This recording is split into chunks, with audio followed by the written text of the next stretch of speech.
Strange tiles that appeared throughout American streets for decades. The internet says it's true.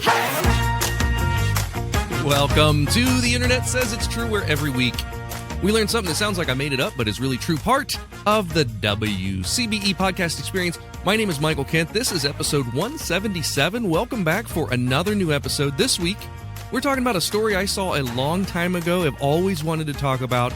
We'll also be talking with Erik Tait later in the show, so stay tuned for that. First up, make sure you're checking out that Patreon. It's the best way to stay connected with everything going on with the podcast. And a special welcome this week to new Tizitor Erica. Welcome, Erica. You can join for next to nothing. It's at patreon.com/Michael Kent. I am once again asking for your financial support. Also, if you're someone who listens to us via the NPR One app, a special announcement. I know it's a good chunk of people that listen on that NPR One app. Please know the NPR One app is being discontinued and all migrated to the new NPR app. So make sure you download the NPR app, and I've been assured that we will continue to be available there, but we'll see. I've also been told that Google Podcasts will be going away. Thank you, Nick, for letting me know about that, but hardly anyone uses that to listen to the show, so I'm not as concerned. If you're one of those 2% of listeners that uses the Google Podcasts app to listen to hear us, I apologize. Hopefully you'll continue to subscribe on a new podcast client. Now, today's story is about a somewhat contemporary mystery, and it's something that started showing up in the late 1980s. So let's get on with it. Get on with it. Yes, get on with it. Let's get on with it. Toynbee idea in movie 2001, Resurrect Dead on Planet Jupiter. Those were the words that Bill O'Neill noticed in the roads around his neighborhood in Philadelphia. They were strangely arranged on a small tile or plaque inlaid in the asphalt. The small tile, around the size of an American license plate, would usually be bright colors like red, white, and blue, but sometimes just white or just red. And the words would change from tile to tile, but would always be centered around the same theme, and the lettering was exactly the same. The same letter shapes, the same tile material, the same themes. Nobody could tell Bill what they were, so he started a website to log them, Toynbee.net. Now, the website is long gone, but Toynbee.net helped sleuths all over the country and even in South America spot even more of these strange tiles and log them in their locations. So while that website is gone, the mystery still remained. Thanks to the Internet Archive, you can still view a lot of the work from Toynbee.net. But even without that, it's easy to find listings of Toynbee tiles around the internet now. 4th Street and Sanson Street, 5th Street and Walnut Street, 7th Street and Chestnut, 11th Street and Oregon Avenue. The list of spotting these colorful inlays in the road were chronicled on the site and kept growing into the hundreds and then organized by city. Spotters would email sightings into Bill, who would add them to the list. You can even go back and see Bill's very first post about the tiles, including the text from an email that was dated 1996. He included a photo of the tile and typed, quote, "I've seen this plaque embedded in road intersections all over Philadelphia and NYC, while others have reported seeing it in other states. What is it? What does it mean?" For the tiles to appear throughout the US and South America with the same lettering, style, and themes before the era of internet virality suggests that they were being done, or at least orchestrated, by the same person. Let's talk about the themes on the tiles. The main text usually refers to the movie 2001. It says the movie 2001, which is a reference to Stanley Kubrick's 1968 film 2001: A Space Odyssey. We know this because in some of the tiles he calls out Kubrick by name. Instead of movie 2001, they might say Kubrick's 2001. They also commonly referred to the name Toynbee or Toynbee idea and the phrase Resurrect Dead or Resurrect Dead on Planet Jupiter. This seems like a crazy nonsensical ranting, and it kind of is, but it is referring to something. If you look up Toynbee, you'll see it's possibly a reference to Arnold J. Toynbee, who was this historian who was a scholar of international affairs and global politics in the 20s, 30s, and 40s. He wrote a book called Experiences, in which he has a very strange passage about the possibility of the human soul being separate from the human body and how that could lead to the idea of reanimating a dead body. Another theory about the meaning of Toynbee had to do with a Ray Bradbury sci-fi story called The Toynbee Connector, about colonizing Jupiter. Arthur Clarke had a play called Jupiter 5 about a mission to Jupiter, and the ship was called the Arnold Toynbee. And David Mamet, the playwright, has always believed that the tiles are alluding to his work 4 a.m., in which a character calls into a radio station talking about reanimating life on Jupiter. These works all sort of talk about the same ideas, but the leading theory is most likely referring to their source material, which is Toynbee himself. Another theme that appears in a lot of tiles is an extreme loathing of the media. They would sometimes refer to the, quote, ground bones of dead journalists, and there was one that instructs the viewer to, quote, murder every journalist, I beg you, end quote. It's thought that the creator of the tiles bought into a conspiracy theory that connected the press to world governments, the Soviets, and, of course, the Jews, because no conspiracy theory is complete without a dose of anti-Semitism. Sometimes the tiles would appear with smaller additions around them in smaller print, and those would be a little bit more unhinged and would sometimes contain instructions, such as telling people why they must make tiles or murder journalists. Whoever was creating these tiles was seemingly disturbed. Or was it just a piece of art meant to create that illusion? Whatever it was, by the mid-90s, they had caught the attention of news stations. A call to resurrect the dead is going on in Chicago. It's right there for everyone to see, but most people either don't get it or don't even notice it. Well, CBS 2's Rafael Romo reports artists or pranksters have been sticking these plaques on roadways in other places around the globe for years now. After the break, we'll talk about the identity of the mystery tiler, and be sure to listen to the first ad from a brand new sponsor. This episode of The Internet Says It's True is brought to you by Wild Gallery. Wild Gallery is a breathtaking art gallery in Austin, Texas. Isn't Austin just the coolest? But you don't have to travel to Texas to grab one of their pieces for your home. When you go to Wild Gallery online, you'll see that everything they sell is a spellbinding original piece of real Native American art, exploring the heritage, culture, and traditions from Native American artists. When you go check out their website at wild.gallery, that's wild, W-Y-L-D, you'll see their fantastic display of art at all levels, whether you're an experienced art collector or someone just looking for a piece to spruce up that blank wall in your home. You can search by price, by size, by artist, even by tribe. Once again, check them out at their online store and you'll see what I mean. Real Native American artists on display. Go to wild.gallery, that's W-Y-L-D.gallery today, or just click the deals link in the show notes. If you love listening to this podcast every week and you want to show your support, that would mean a great deal to me. You can do that by becoming a Patreon member. We've got members at all levels, whether you want to pledge $1 a month or $10 a month. Just think about the value that you receive from this show. And if you like the histories and the stories that you learn about or the jokes that you hear, and if you think that they're worth it, consider signing up. For that, you get every episode ad-free and a week early, access to bonuses like the unedited videos of the guest appearances, and 20% off all merchandise. You can sign up today at patreon.com/Michael Kent. That's patreon.com/Michael Kent. There was a time that humans used 100% organic products as healing balms and moisturizers for their skin. Well, I've partnered with an awesome company that wants to get back to those times.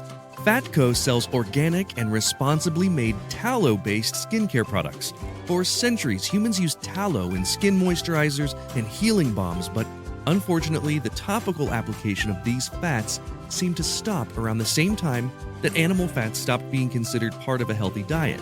A lot of modern skincare products do more harm than good by stripping your skin of its natural oils. Let's change that. You can try them out now at fatco.com and get 15% off your order by using my promo code INTERNET. Go to theinternetsaysitstrue.com/deals for the link. For years, people collecting reports of Toynbee tiles had no real leads on who had created them. The only clues were the frequency of the tile locations, and that wasn't helping much. No one had come forward to claim credit. When I first heard this story, my first question was, how in the heck is someone getting a tile into an asphalt road that's already been laid? Like, if you tasked me with inlaying something into a road, I wouldn't know where to begin. I would assume I'd have to chip away at the road to create some space or have some sort of industrial strength adhesive or something. But people who have studied these tiles have likely figured out how they were created and installed. The tiles were at first suspected by Bill O'Neill to be made out of some sort of thick metal. But then one of his emailers suggested that they were some sort of plastic that was baked into the street or perhaps stenciled on with a thick plastic-like paint. One Toynbee tile enthusiast finally thinks he solved this mystery. His name is Justin Durr, and he's responsible for spreading the word about the tiles more than just about anyone else alive. Justin Durr and filmmaker John Foy created the documentary Resurrect Dead: The Mystery of the Toynbee Tiles in 2011. And let me just tell you, it is one of the most intriguing documentaries I've ever seen, and I love documentaries. Foy followed Justin around for years along with fellow researchers Colin Smith and Steve Weinick, trying to solve this mystery, and it actually led them to some interesting conclusions. First of all, the material and deployment we just mentioned. At one point, Durr came across a tile that hadn't finished being installed. It was wrapped in tar paper and stuck down onto a street in the early morning. It's Durr's belief that the creator places these tiles down and allows busy traffic to sort of adhere them to the ground, and then the paper apparently wears away over time and reveals the tiles. He also has done more work than anyone, save for possibly Bill O'Neill and Toynbee.net, to try to solve the mystery of who put them there. One of the clues that Durr talks about is a strange incident in which the residents of a Philadelphia neighborhood reported hearing an interruption to their radio stations. The theory is that it was a local shortwave or ham radio operator overtaking their signals, and this person would spout crazy theories about, get this, Kubrick's 2001 Space Odyssey, railing against the media and talking about resurrecting bodies on Jupiter. All of the same themes found in the tiles. And to be able to do that, to hijack a radio signal, a person would have to be nearby. Another clue comes from that same neighborhood.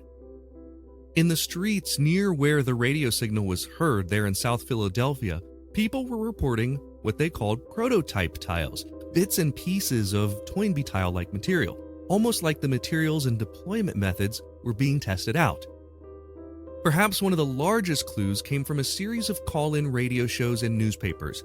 In 1983, a person named James Morasco called into radio shows and wrote opinion pieces in the classified section of newspapers around Philadelphia about this Toynbee idea of the soul and body being separate and sending dead bodies to Jupiter to become reanimated.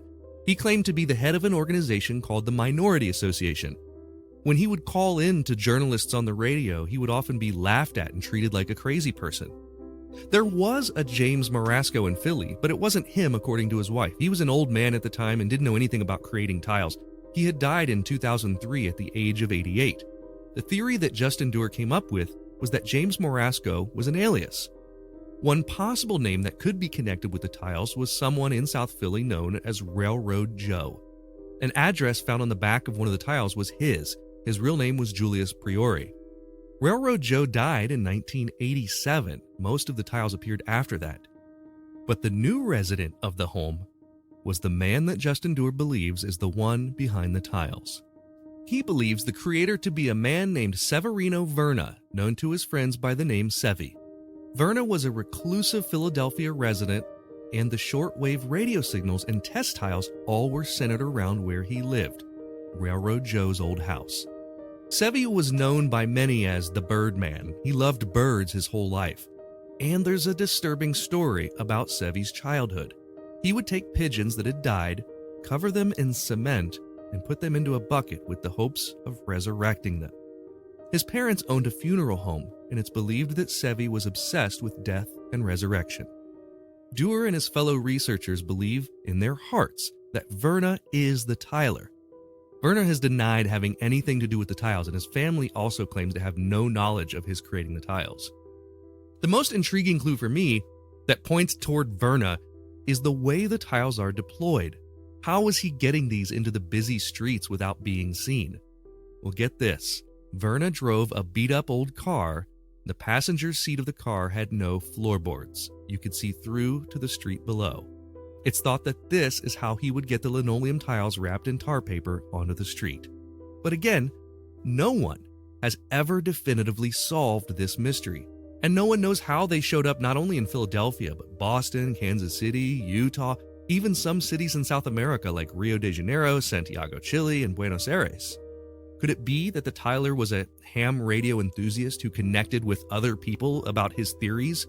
Did he mail them their own tiles to install? Sadly, this is just a mystery. We really don't know. Most tiles only last a few weeks before either being worn away or removed completely by the city. The most recent tile was in 2016 in Philadelphia. Some cities like Chicago consider the tiles graffiti and will remove them if found. Meanwhile, Philadelphia's streets department has recognized their significance to the public as this mystery, and they've promised to save a few as long as they can easily be removed in the future. So did Birdman Sevi Verna create the tiles?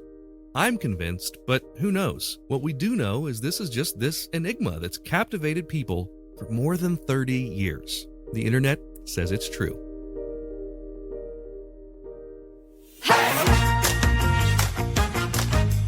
It's time for Yap Yap with me and a friend. Today I'm calling Erik Tait. Erik is an international champion of magic. He has a literal college degree in comedy, and he's also host of the Penguin Magic podcast, which is one of the most popular magic-themed podcasts out there. I know a lot of you aren't magicians. We'll try not to get too much into the weeds about magic. Maybe we will, and if we do that, we'll include you. What's going on, Mr. Tait?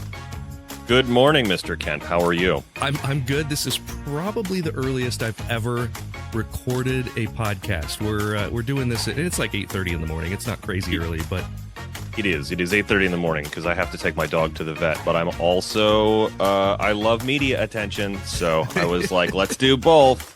Well, we'll talk about you in a minute, but let's talk about your dog. Is everything okay?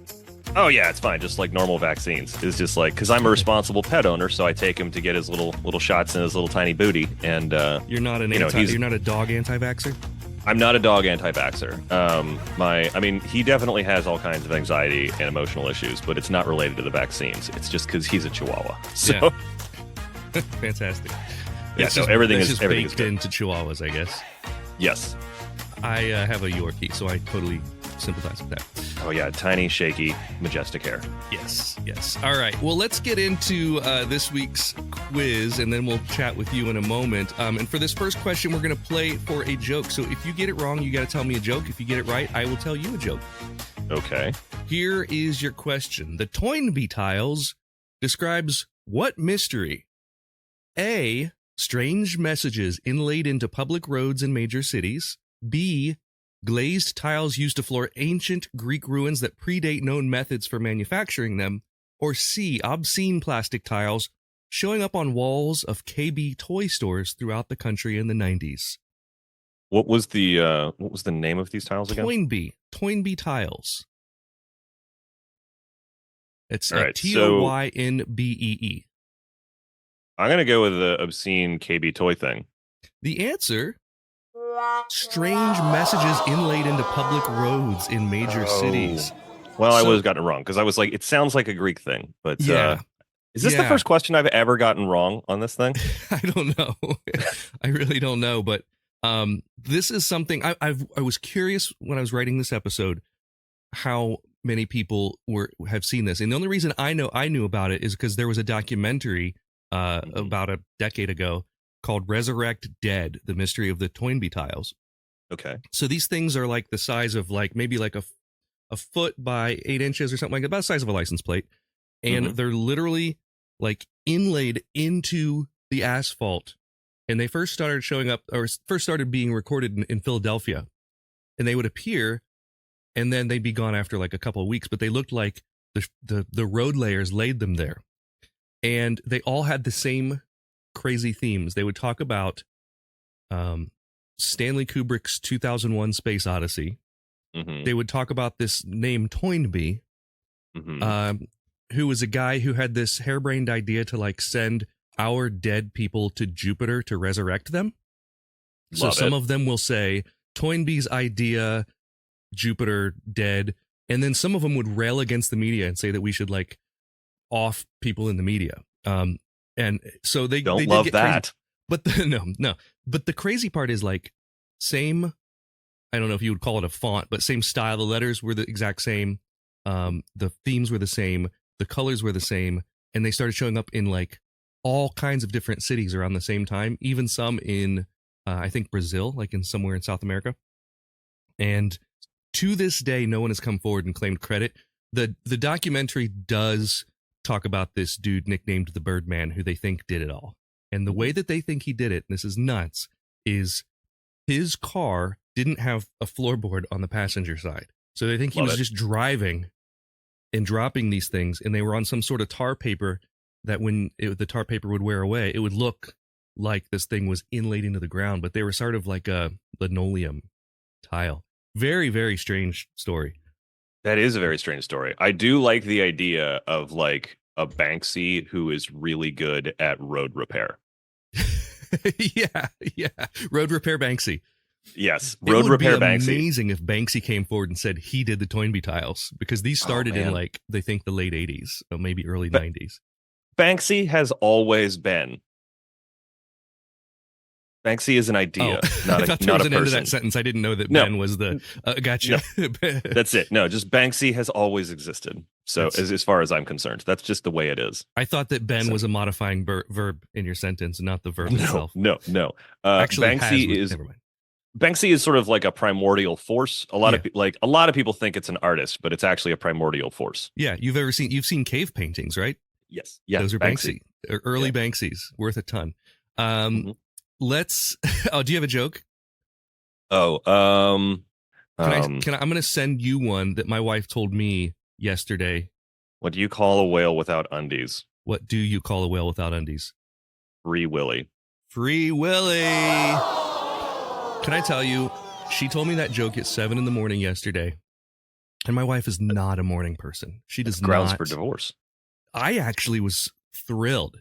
I don't know why that joke caught me just right. You know, sometimes like you get surprised by a joke, and I think it was the context, the fact that she was telling me a joke when normally it's like a "why are you talking to me" at 7 a.m. situation. She told me that joke when I came into the bedroom from taking the dogs out, and I just busted out laughing forever. I thought it was the funniest thing. So, Free Willy. Okay, I will gift you a bonus joke since I just remembered one from when Garrison Keillor used to host Prairie Home Companion, and they had the annual joke show. So this is not mine. This is from my youth. Gotcha. I think I was like in middle school when I heard this. You're just a middle schooler listening to Prairie Home Companion. I love that. Yes, I think that explains a lot about who I am. I love so it. this French guy, I mean, like super French. He's got like a handlebar mustache, red neckerchief, black and white striped shirt, and a beret.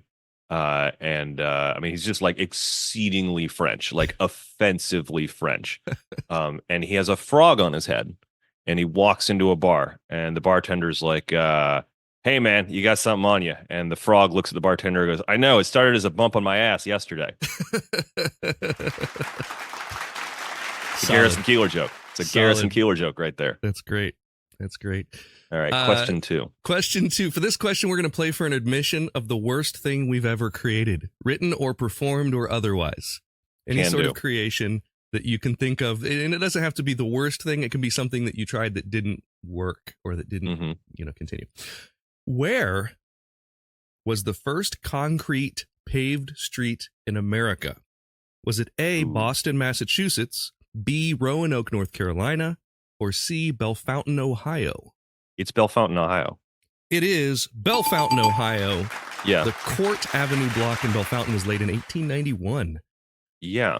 That's one of those like facts where you're just like, you always expect it to be like Boston or New York because those cities are old, but like the roads were so used and they had to like really plan the city. Yeah. And even like Boston is like kind of a planned city, but not really. It's just sort of like the roads are like the reason the roads in Boston are weird is because it's sort of wherever like the horses and carts would just like go, where like nobody had built a building yet. And so you had when they did start paving roads, they started in like more planned cities than others. Yeah, this dude who brought it to Bellefontaine, I guess, had learned about it in Europe, and he came back and said, "Let's do this here." You know what? I also found out that I had not heard. Bellefontaine's home to the shortest street in America, McKinley Street, which is only 20 feet long. Now, I'm a Google Maps junkie. I love if I listen to a podcast and I'm like, they mention a location, I get on Google Maps and I want to see where they're talking about. And I look at the satellite and then I look at the street view. This McKinley Street, which is only 20 feet in Bellefontaine, Ohio. The strange thing about it is like there's a V of two streets and McKinley Street sort of goes between the bottom of the V. So it looks kind of like a turnaround. It doesn't even really look like a street, but there has to be an address on it, which is why it would be a street. So that whoever lives on that corner must have their mailbox right on that turnaround. Oh. Kind of a dumb, I mean, I don't know. I don't know what I expected, but it's like a street by default is what it is, which is my favorite way to win stuff is by default. Yeah, it is. It's almost like if someone just somehow got their driveway registered as a street and called it.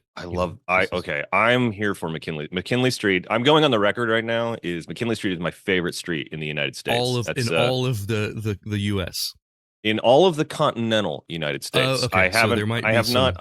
There might be something in Hawaii or Alaska or perhaps American Samoa or Puerto Rico because they're Americans too. Puerto Rico, not Puerto Rico. That's not a place. You feminized the entire country. Yes. So I'm just going to go on the record as the continental United States. McKinley Street is my favorite street in the continental United States. You heard it here, folks. You heard it here, folks. The International Magic Champion has a favorite street. Yes. What's new for you with your career and with magic and everything? Anything exciting happening lately? Oh, lots of exciting things. As we are recording this, I just got back from a theater run in San Diego. I was at Mystique Dining in the Prestige. I am about to head to Europe for 3 weeks. Wow. So 2 weeks of that is vacation. My partner and I, we were not able to do any vacations last year due to a series of unfortunate events. It was like last year was like a Lemony Snicket novel for us. Yeah. And we would like we had vacation plans got canceled like the day before on some occasions. That's rough. And so I'm going to the Blackpool Magic Convention, which is what I go every year. And so we decided to wrap 2 weeks of vacation before Blackpool. So I'm going to have a nice relaxing time in like the south of Spain and the south of France. We're going to go to Paris. We're going to go see Robert Houdin stuff. Okay. And then I go to Blackpool and I get to go be near the angry Irish Sea. And she gets to come home to our dogs. Yeah. So my dogs will think that I've died in That's that exciting. time, I'm assuming. I've heard mixed reactions about Blackpool, the city, not I've always heard that the convention is wonderful, but the convention's amazing. And nothing against Blackpool, the city, but have you ever been to Pigeon Forge? Yeah. Yes. It's like somebody abandoned Pigeon Forge next to the Irish Sea. That's like that's the only way I can describe it to Americans is that it's like it's this strange working class tourist seaside town that is like mainly used for conventions and it's very dreary in February when this convention is. It's very cold. But the people are lovely. And it's just like you're just kind of all in it together. But like 5,000 magicians descend on this city for 4 days. It's insane. Unbelievable.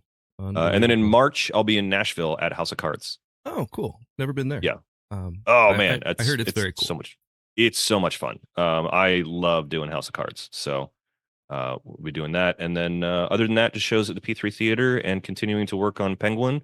And I get to start teasing an upcoming magic release soon, which I know your listeners won't care about, but magicians will care about. So yeah. It's kind of fun. I'm sure I'll see it for that. I'm sure I'll see it. Okay, question 3. For this question, we're going to play for a sticker, Erik. Which artist said the following quote? My art is a celebration of vandalism. It's about justice. If you've ever fallen foul of the justice system, then it turns you very skeptical about everything. So I guess I like to turn it on its head a little bit. I'm into working out who really are the good guys. Was that A, Shepard Fairey, B, Banksy, or C, Lady Pink?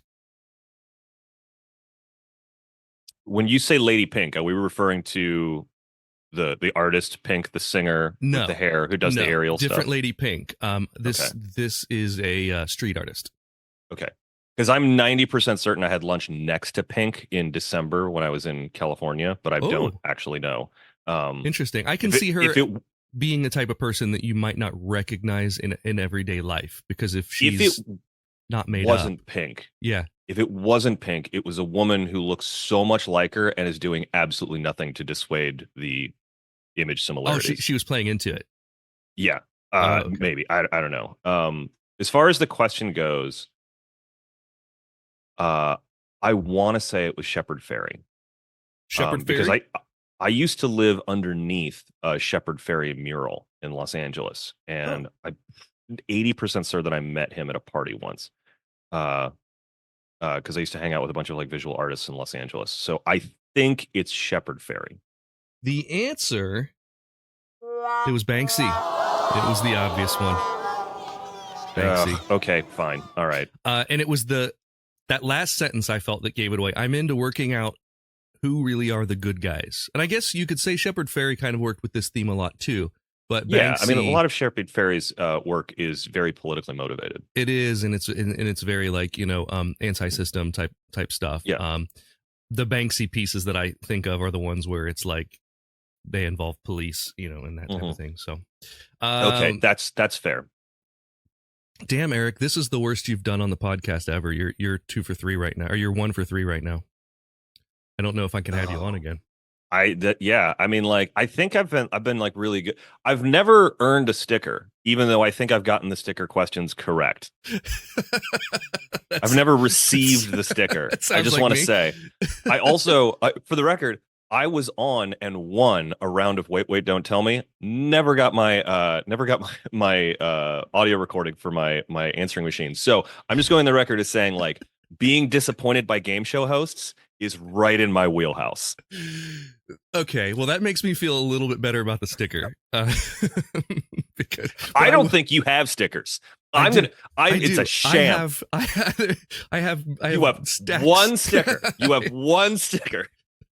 I could just have. I printed this out this morning. Yes. No, and honestly, I'll fill in for Bill Curtis if you need me to do your voicemail. If you need me to just, hello? Easily impersonatable anchorman Bill Curtis here. Bill Curtis. Yeah, I could maybe do a Bill Curtis. Question 4, we're going to play for an admission of the best thing that's happened to us this week. Okay. So something this week. Mm-hmm. Here's your question. Asphalt is made out of crushed stone, gravel, sand, and a material that was once used to make mummies. Which one of these materials is used to make asphalt and was used to make mummies? A, molasses, B, rubber, C, bitumen. I mean, mummies are a bit human, am I right? Boom, boom, boom, Hey-o! boom, boom. I don't think it's molasses because I think molasses is unique to North America. I believe that like it can't be called molasses unless it's from like a specific region or tree. Otherwise, it's just sparkling tree sap. I thought you were going to say tar because I know tar was used in the process of making mummies. And so the I'm going to give you a hint. One of What? these items can also be called tar. It's bitumen then. It is bitumen. That hint gave it away, huh? Yeah. I couldn't remember exactly what bitumen was, but I was like, what? Because I think tar is like a complex series of chemicals. Yeah. I think there's probably some sort of chemical makeup that it's kind of like molasses where it has to be this or else it's not tar. Bitumen, I did an entire episode about this because when they dug up mummies and they had they had this false belief that eating the mummy skin was like medicinal. So they were grinding up parts of the mummies and the bitumen that was occurring in these mummies. They were grinding up and like eating it. Yeah, the Victorian era was weird. Yeah. Yeah, I mean they're just trying stuff. Might work, might not. It seems like it works. So, yeah, that was a fun episode. Go back and listen to that one. And the way that we posed it, I'm not sure how accurate it is, but it's kind of the popular way to talk about that is this is the reason there aren't more mummies because the Victorians ate them all. Yes, which is like one of my favorite facts from the Victorian era is that they were just like, this is. I mean, like this isn't cannibalism because we're doing it the same way we do cocaine. Right. It's not eating someone if you're sniffing them. Yeah. Oh man. Well, you're 2 for 4. You're batting 500 here, and so This is the question. The final question tips it in one direction or the other. Oh wait, did we do our the best thing that's happened to us this week? I have to tell you. I had a shitty week, man. It's tough for me to say anything great that happened. Other than this week, I was motivated to get my Oculus Quest back out, which is now, I guess you would call Meta. I don't know if they renamed can you go back and change the name of a product that's already come out? Everyone has Meta Quest 3. I have Oculus Quest 2. So I do too. It's right over there. And I put it over there so that I would get it out and play with it more because I do genuinely enjoy it. I do too. And I forget about it. Yes. I put it away and then like I'll get on my Switch or I'll get, I've been doing crossword puzzles a lot because it relaxes me, but like literal like pencil and book crossword puzzles. But no, the thing on Quest that I've really enjoyed this week, and I can hear myself saying that the best thing that happened to me was playing a video game. And this is kind of, but it was one of those weeks. It was just a rough week. It's called Puzzling Places. It's a 3D. Okay. I think I might have talked about this last week on the show with Eric Diddleman, because I know he has a Quest as well. But Puzzling Places is a 3D puzzle, like jigsaw puzzle. So it's incredibly fulfilling to grab pieces out of the air and snap them together, and they make a very satisfying snapping sound. And then you can have these 1,000-piece puzzles that might take me a week to actually get done. The thing I don't like about the Quest is that it is not good for my ADHD because it locks me into a very singular universe. Yeah. I really like, I play Super Hot on there. I love that game. It's the one where you're like dodging bullets and stuff. It's really fascinating. Like time only advances forward as you move. And so you're like fighting. So it's a really interesting mechanic. But then my ultimate favorite game on there is Star Wars Pinball, because it gives me like my own private man cave full of Star Wars figurines that my partner can't yell at me to put away. I like that. Ooh, that makes me think they should do like, that's kind of like the Puzzling Places thing as well. Like, it's like a giant jigsaw puzzle you don't have to find a table for. Exactly. It would be great to do like Star Wars, Quest Lego would be really great. That would be fun. Yeah. I mean, I will tell you the dumbest thing that I've ever played on Quest. What's that? Is Settlers of Catan. Because you get it and you're like, oh, you know what? This is gonna be great because I'm gonna play Settlers of Catan. It's gonna be fun, but it's VR, so I'm gonna be like building stuff. No, you're just sitting at a table playing Settlers of Catan. Yeah, minus the like beers and friends. It's just like this is infinitely more difficult to play than the real one. Interesting. Yeah. That's really interesting. I have come to prefer the ones where I can just play it sitting down, which is the lethargy that explains the age of 45, I guess. I like to sit down and play it on the couch, and so that's why I haven't played a lot of the like moving around games lately. Okay, I like. Never mind. Go ahead. No, we can just sit and talk about Quest games forever. Yeah. Question 5 is for all the marbles. So if you get it right, you're welcome back on the show. If you get it wrong, cut off. Never again, Eric. Okay. What are you most looking forward to in 2024, other than your upcoming trip to Europe?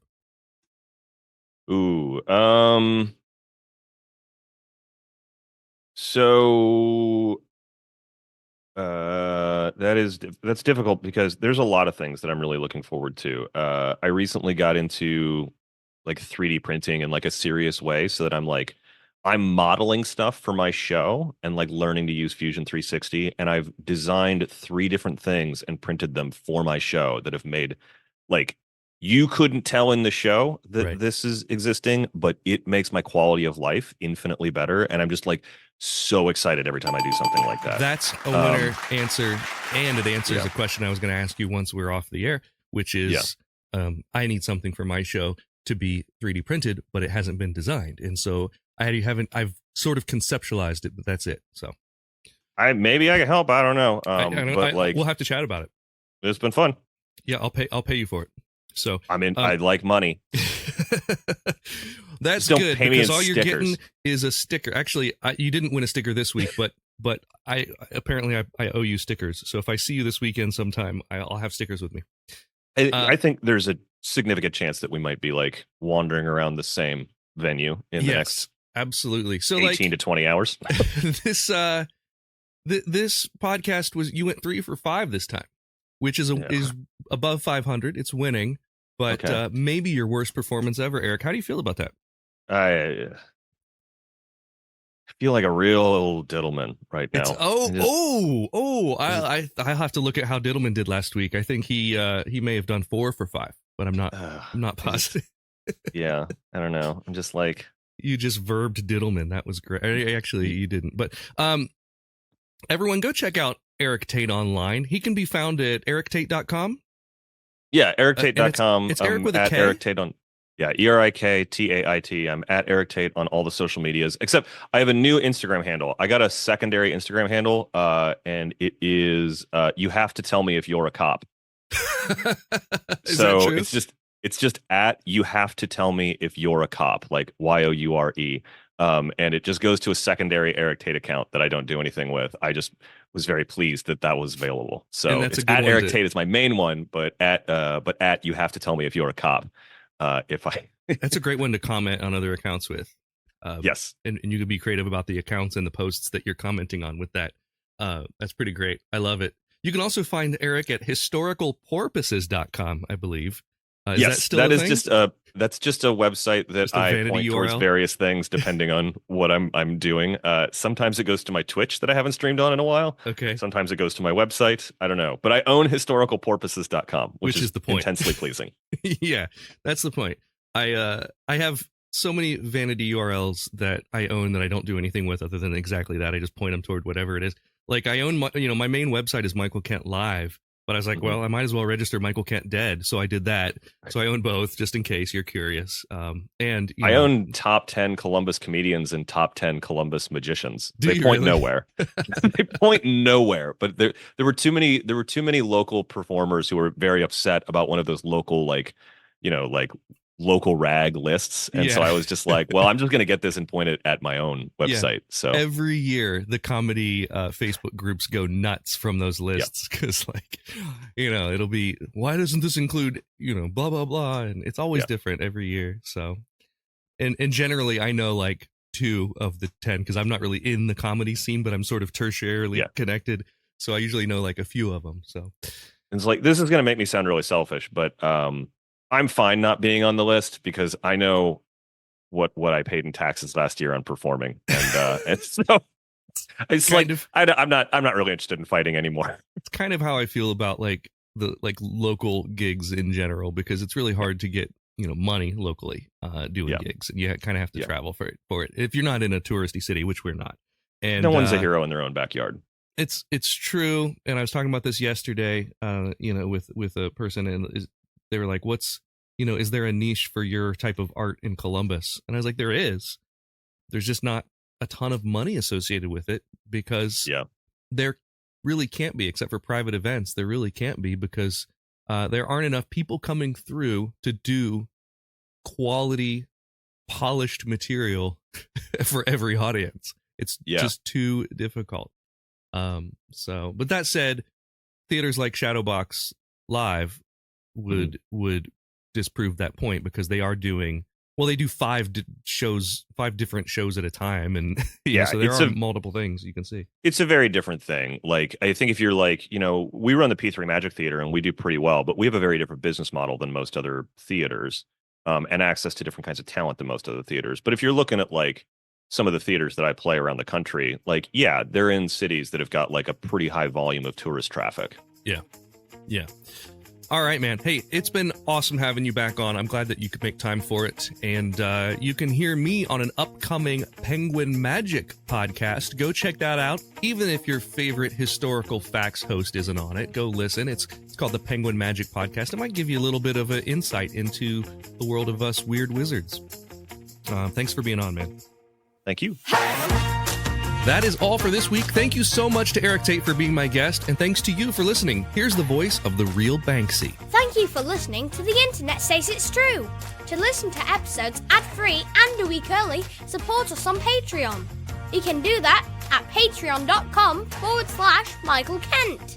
If you learned something just now that you didn't already know, go to the Apple Podcast app and leave us a review with 5 stars and a few words.